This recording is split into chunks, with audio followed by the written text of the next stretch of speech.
Hi guys, I'm s7yler, and in this video I'm going to review the UMI IRON PRO, a nice looking 5.5 inch smartphone with metal backside, good battery life and a cool front Skyline notification LED with multicolor. So this version is actually an upgrade of the normal UMI IRON, and the difference for the Pro version is that it also features a very fast fingerprint scanner on the rear side and the new USB Type-C with a reversible connector. The overall quality of the phone, and especially the backside, seems to have been slightly improved. The phone feels very light, but still very solid and nice in the hand. For all the phone specifications, please have a look below in the video description. There's no reason to list it all here. I like the first UMI IRON, but with the fingerprint scanner the UMI IRON Pro is even better and can, in my opinion, almost compete against the more expensive models from other brands. It does have some few flaws that I will go through in this review, but if you can live with them, it is actually a very nice smartphone for the price and can definitely be used as a good daily driver. So if you want to see the full unboxing, the accessories, wall charger and so on, including the phone, I already made another video on that and I will provide a link to it below in the description. Let's have a look at the phone design.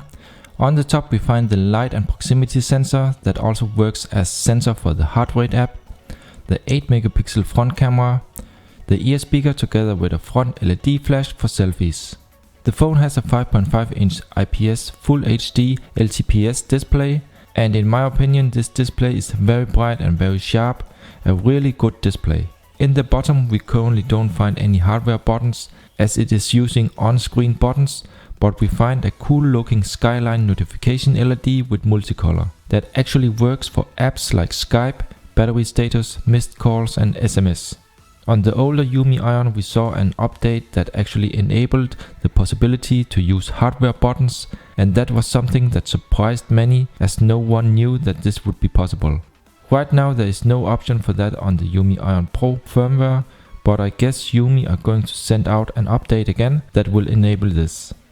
On the backside, which is non-removable and made of metal, we find a 13 megapixel Sony IMX214 rear camera with aperture 2.4, together with a very strong dual LED flash and a real noise cancelling microphone. And I must say that the dual LEDs are stronger than what I have used to see on China phones, and that the camera performs pretty good in daylight, while in low light it does struggle a bit with grainy results.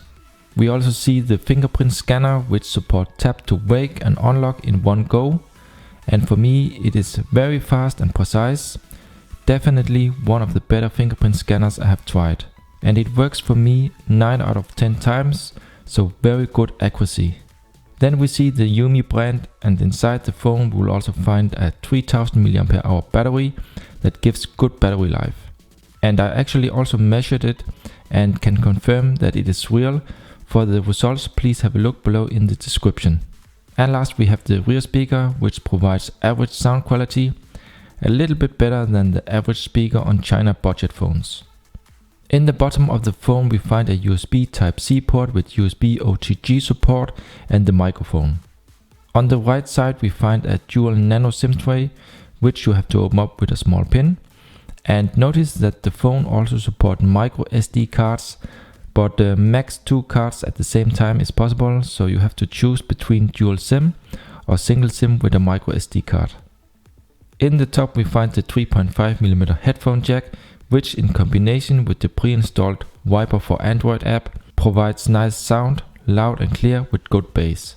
And last, on the left side we find the volume rocker together with the power button, and both buttons are very solid and responsive to use. So let me open up the dual nano SIM tray and let's have a close-up of the tray. Okay, let's turn on the phone and let's have a look. The phone supports double tap to wake. You can see that here. And we have here the stock lock screen with some shortcuts. And if I just unlock like normal, right now I have set up a pattern to unlock. Let's do this. But of course we can also use the fingerprint scanner on the rear side. So let me just try this. And you can see it wakes and unlocks in one go. Let's just try this once again. Yeah, and again. So you can see it's really fast and precise. And let's just try here. You can also hear it unlocks again. Again. Okay. Let me try with another finger, this one. So this one here is not accepted. Let's try with the correct finger. Okay. And of course I can also use my right hand. This one here is also learned. So it's really fast, precise, and for me it works like 9 out of 10 times. The only complaint I have is that when you have to learn the finger, it's pretty slow because you have to tip the finger up and down a lot of times before the fingerprint is really learned, and that process is pretty slow. But as soon as it is learned, you can see it's pretty fast. So off-screen gestures are also supported, but there are not so many to choose from. You can see these here in the settings. Let me just try to test it out. Let's try E.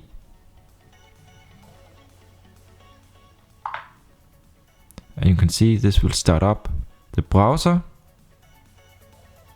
Let's try just to slide up to unlock directly.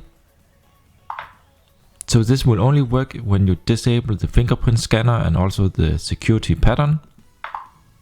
Let's try to slide down for the camera. Yeah, we see that here. So off-screen gestures seems to work perfectly fine. And now let's have a look on the UI. And I really like this UI because the icons here looks really good, and the launcher and the look is almost stock, so really close to stock Android. Let me just scroll here in the UI. So these apps you see here are some test apps I installed myself. You can see the UI is fine and smooth. Let's see in the app drawer. And the only bloatware, if you can call it bloatware, is the wiper for Android. And that is actually an equalizer where you can tweak the sound, you can add more bass, better voice and so on. And we also find the U Health and the Super SU. So the phone will come pre-routed out of the box. And the U Health is for the heart rate monitor and also the stress monitor. Let's just have a look inside. Super SU. Let's try root checker. Yeah, let's try the U Health. So here you can activate the heart rate monitor or stress monitor. Let's just test it out. And it's pretty important that you don't move your finger while it measures.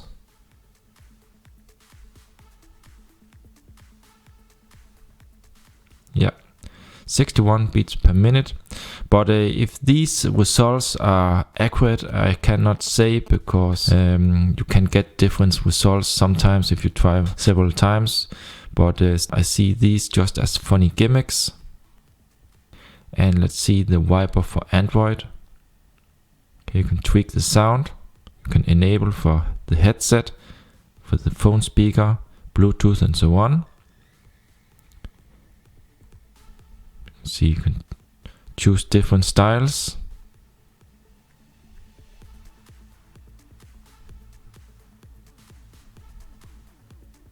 And it also comes with the music player and even a FM radio. Let's have a close-up of the software buttons, on-screen buttons, and the menu and back buttons can also be changed inside the settings. You can have the position change, so you have the menu to the right and the back to the left if you want. But right now there is no possibilities in this firmware to activate hardware buttons. We actually saw that on the first UMI IRON, that you can activate hardware buttons below here. But I believe this will come in a future update, just like we saw on the first UMI IRON. And you can also see that the Skyline notification LED here is flashing in blue, and that's because I have one unread SMS. So here inside the settings in display and pulse notification light, missed notifications, and you see I've set up red and blue, but you can choose from many different colors. Okay, so now you see it in green and here also in red.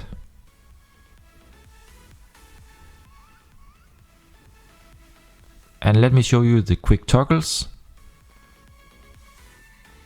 So we have an end all button, we have battery saver, airplane mode and so on. Let me just try the highest brightness. Also the lowest. Let's try to change to another wallpaper.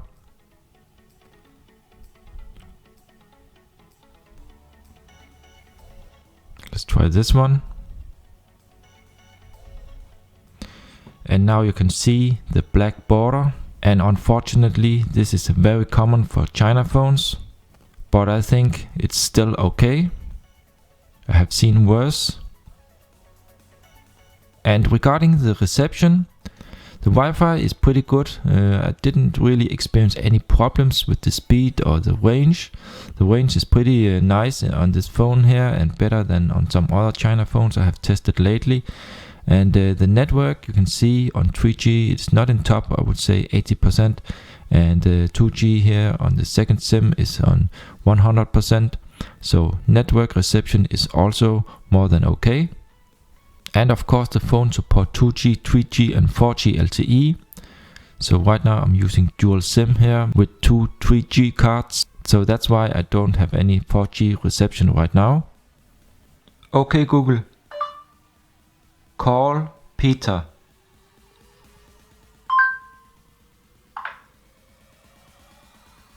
So the phone also supports Eye Verify, and with this you can learn your eyes and then unlock the phone with just staring on the phone. But I'm not going to test this myself here, but just show you a demo from UMI. The biggest complaint I have about this feature is that you have to hold the phone really close to your eyes, and you actually look like a jerk when you're using this feature on the street, because you also have to stare on the phone for several seconds before it actually have scanned your eyes and unlocks. For me this is just taking too long and not useful at all. For me the fingerprint scanner is much better. And now let's have a look inside the camera app. And here in the top we see for the flashlight we have the front facing and the settings. We have color filters. We can click here, and we also see here more options: multi-angle view, panorama, HDR and so on. Let's check out the settings.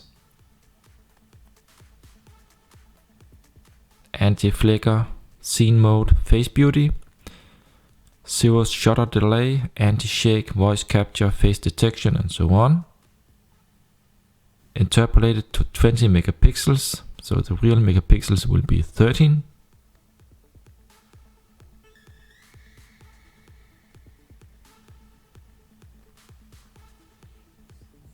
Let's see some camera samples.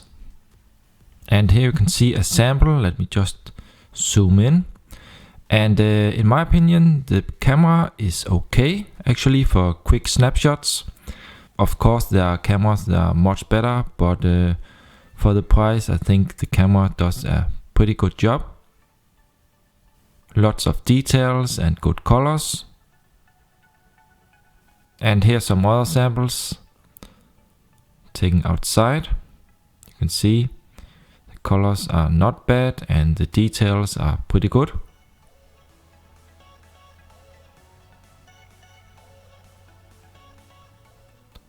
Let me also check here in the side. Still sharp in the right side. Let's try here to the left. Also still pretty sharp. And as always, I will also provide a link in the description to some camera samples in high resolution. To see the quality, I suggest to take a look at these and be the judge yourself.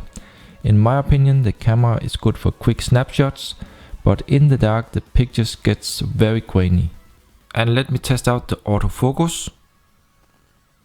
You can see this is working. Let me try one picture. And let me try also with the flashlight.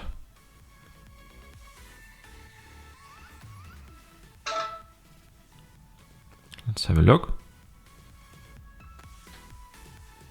Looks good and nice.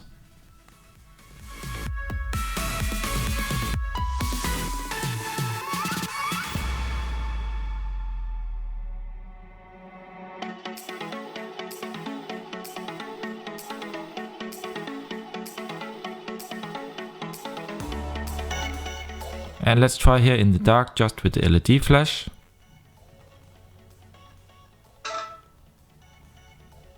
Let's see.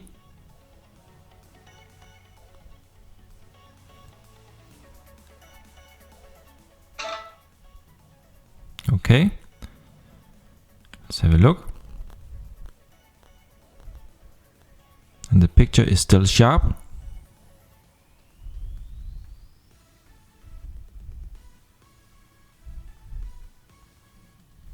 Let me try out the flashlight. Dual LEDs. Pretty bright. And it's dual tone actually. Kind of blue, but also a little bit yellow. Depends how you look at the LEDs. And let me show you the viewing angles. Just change the wallpaper so we can see the colors better. Good viewing angles. Let's try from the side. And here it's okay, but not the best from the sides. These could be a little bit better in my opinion. But from the top and the bottom, very good. Very bright, sharp picture, vivid. So when using headphones, the sound is good and not bad at all, as some few users have claimed on the net. And with the pre-installed Viper for Android app, you can enable an equalizer and tweak the sound just like you want it. For example, add a deep bass, improve the voice, or make the mid sound more clear. There are many possibilities. But when you click around in the player, it still does make a pretty annoying clicking noise as soon as you click on something. This was also an issue on the normal UMI IRON, but as long as you just listen to the music without clicking on something, it is fine. But still, I hope that UMI are going to fix this soon. And now let me do a test call. And first the proximity sensor test. This is working. And let's try out the speaker.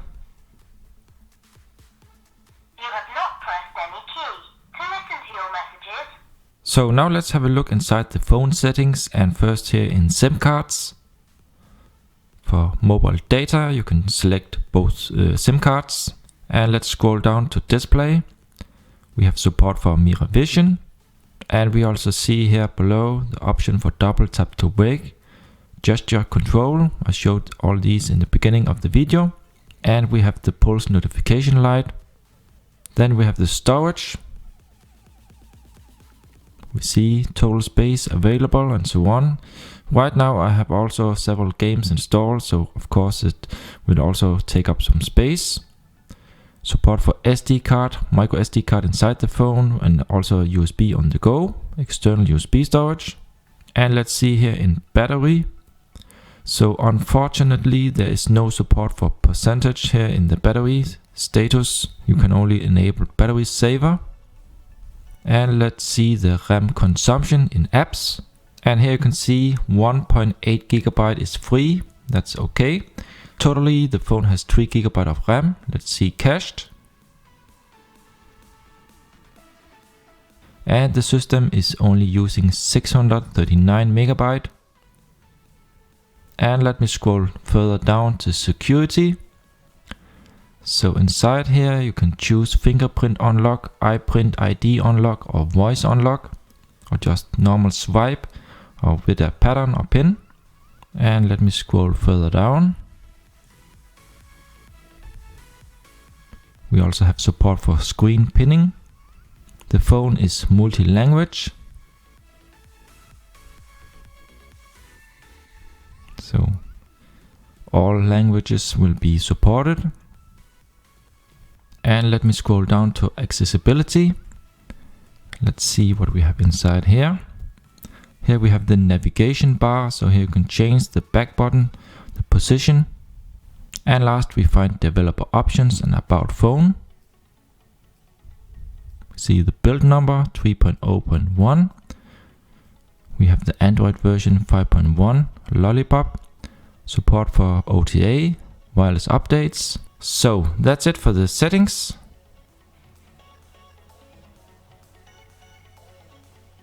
Let's test out USB on the go. So this one here is for USB Type-C with a USB stick. Let's try to connect it.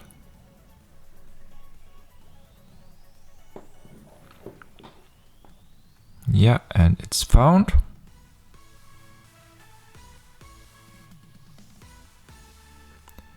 File manager, we have the external USB storage, the USB stick here. Let's try out the music and the built-in speaker.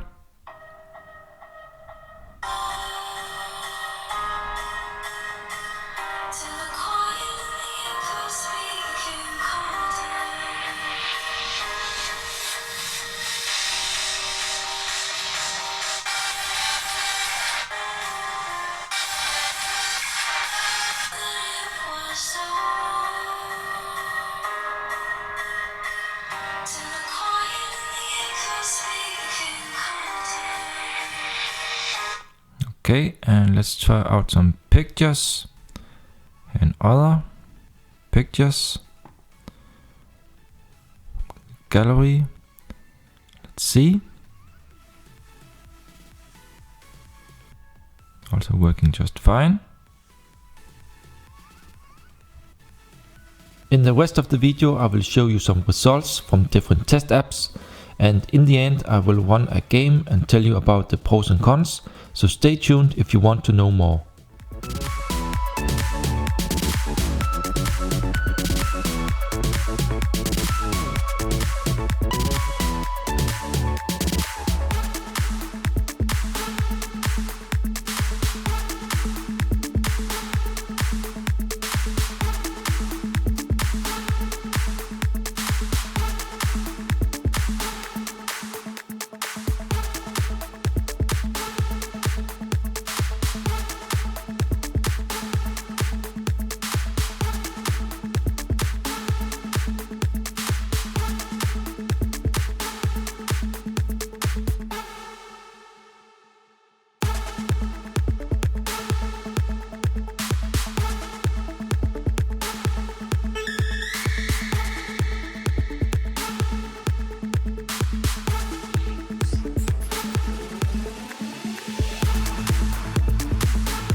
Now to my pros and cons. So first to the pros. It has a very nice design and good build quality, and the phone is very light in the hand. It comes with USB Type-C with reversible connector, and that is very convenient. It has a super fast and good fingerprint scanner, and for me it works 9 out of 10 times. It has a nice display with good brightness and sharp and vivid picture. It has very fast internal storage speed that I also tested with the Android Bench storage benchmark app, so game loading will be extra fast. Also, it has very good battery life and on-screen time. More than 1 day is possible, but of course it depends on the usage. The phone came pre-rooted, so you don't have to think about rooting it yourself. And last, the dual LEDs on the rear sides are very strong, some of the strongest I have seen on the China phone. To the cons are that there's no fast charging, it charges only with standard 5V 1A, and a full charge will take a little bit more than 3 hours. Also, there are some few apps on the Play Store that says incompatible. For instance, I was not able to install the Google Plus app. There's no LTE Band 20 support, and the iPrint ID unlock is a funny feature, but in my opinion just a gimmick and not really useful. You have to get really close to the phone, and it's also too slow to unlock. With headphones the sound quality is good, but as soon you click around it makes a pretty high annoying clicking noise. The phone has a pretty thick black bezel around the display, and this is very common for China phones, but it would have looked much better without that. And last, it has very few built-in sensors. Many are actually found in the test apps, but only few are actually working, so no gyroscope or compass. So guys, that's it for the review. Remember also to check out my blog. You find the link in the video description. If you have any questions, please feel free to comment below. Give a thumbs up and subscribe to my channel for more. Thank you for watching, and I'll see you in the next one.